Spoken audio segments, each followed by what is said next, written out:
Deh. Assalamualaikum warahmatullahi wabarakatuh. Perkenalkan, saya Abdul Aziz Kusuma dari kelas 4K32 NPM 1011012. Di sini saya akan membahas argumentasi video pada Fiklas dosen Pamara Nugraha yang tentang CPNS, pemilihan CPNS di Pati. Di sini menurut argumentasi saya yang saya baca terlebih dahulu dari ini soal di Fiklas itu terdapat beberapa alternatif solusi yang saya buat berdasarkan pemikiran serta riset singkat dari beberapa penelitian melalui internet mengenai saran rekrutmen CPNS yang baik. Berdasarkan data atau latar belakang masalah yang diuraikan sebelumnya, tertulis mengenai faktor hambatan pada proses pengadaan CPNS di era peraturan pemerintah nomor 6 tahun 1976 dan era peraturan pemerintah nomor 98 tahun 2000 di Kabupaten Pati, yang belum adanya aturan yang mengikat atau mengatur mengenai masalah transparansi. Padahal yang kita tahu dan kita pahami, masalah transparansi adalah faktor penting untuk mendapatkan kandidat-kandidat calon pegawai negeri sipil. Jika pada dasarnya bahkan tidak ada aturan formal atau aturan legal yang mengikat mengenai masalah transparansi rekrutmen, akan sulit bisa untuk publik agar mengetahui apakah sang kandidat memiliki tingkat kredibilitas yang tinggi dan layak bekerja pada birokrasi di wilayah mereka. Maka adanya aturan serta pengawasan secara transparansi saat proses pengadaan CPNS adalah hal yang sangat penting.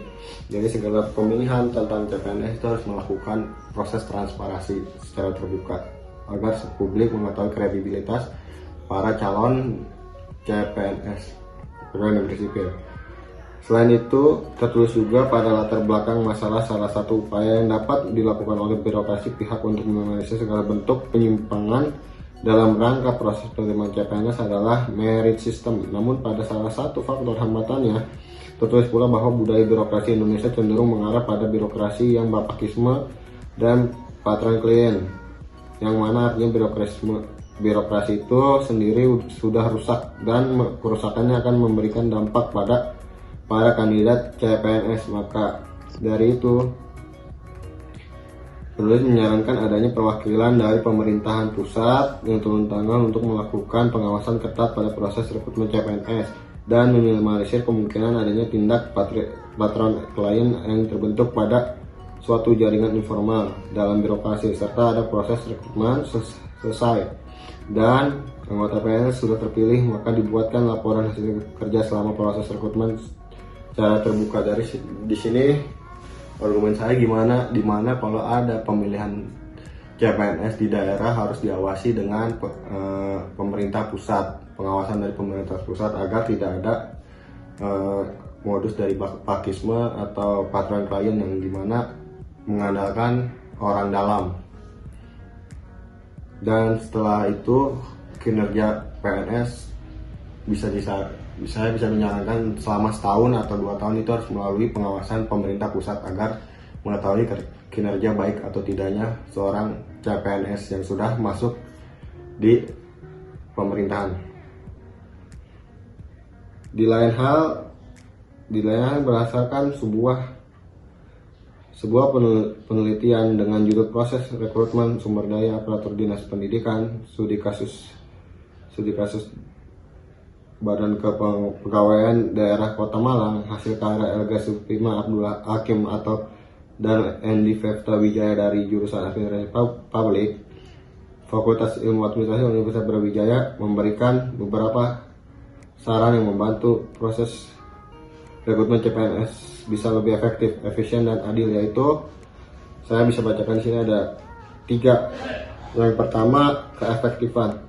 Untuk meningkatkan keefektifan kinerja proses rekrutmen perlu ditingkatkan lagi standar kualitas persyaratan CPNS dari tahun ke tahun yang lebih tinggi agar mampu mengikuti perkembangan lingkungan yang senantiasa bersifat dinamis dan meningkatkan pengawasan transparansi dalam proses rekrutmen agar benar-benar terpilih sumber daya aparatur yang mampu mengemban tugasnya sebagai abdi negara. Yang kedua itu efisiensi. Efisiensi itu untuk meningkatkan efisiensi antara pengeluaran biaya APBD atau imbalan gaji terhadap kinerja sumber daya aparatur yang dihasilkan, maka hal ini akan mengarah kepada upaya peningkatan kualitas sumber daya aparatur yang bisa dilakukan dengan cara pengadaan diklat, fasilitas yang biaya pendidikan jenjang yang lebih tinggi, sehingga nantinya sumber daya aparatur akan lebih bertambah pengetahuannya yang secara tidak langsung akan menghasilkan mutu pelayanan yang sangat optimal. Yang ketiga ini adalah keadilan upaya untuk menempatkan pegawai pada posisi yang lebih tepat. Perlu diketahui terlebih dahulu kualifikasi yang dibutuhkan tiap bidang unit kerja. Dengan ini akan diketahui pekerjaan apa, siapa yang berapa jumlah pegawai yang tentunya lebih berkompeten dan dibutuhkan dan ditempatkan pada bidang tersebut, agar nantinya pekerjaan yang dibebankan dapat dilaksanakan dengan baik. Jadi pembagian kerja akan berjalan dengan adil jika pegawai menempati bidang yang sesuai dengan keahlian dan kemampuannya. Dan cukup sekian dari argumentasi saya pada pembahasan tugas video yang ada di V-Class dari dosen Pak Maranugraha. Kurang lebihnya mohon maaf jika ada kesalahan kata. Saya mengucapkan Assalamualaikum warahmatullahi wabarakatuh.